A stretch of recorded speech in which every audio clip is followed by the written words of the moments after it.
2024-yilda ishlab chiqarilgan, 2025-yildan olib haydalgan Malibu XL avtomobili kamroq yurgandan, kraskasi tozasidan qidirayotganlar uchun mashina 20 ming kilometrdan ozgina ko'proq yurgan ekan, anig'ini ko'rib beraman. 24.300 kilometr bo'libdi. Abduf Abagrev salon holatlari mana matviy holatda turibdi. Sidenalari va ideal sostoyaniyada, pamit sidenalar bor, apshika holatlarigacha tinov, kraskalari top-toza ekan. Mashinani $2000 polniy kuzov Otido broneplyonka qildirib qo'yishgan ekan, tomlari bilan. Bitta dona mana shu broni ozgina mana shu qirilib qolibdi.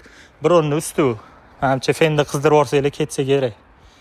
Qolgan hamma joyi ideal, kraskalari top-toza ekan. Aytganimdek, polniy kuzovda broni bor. 24 ming kilometr masofani bosib o'tgan.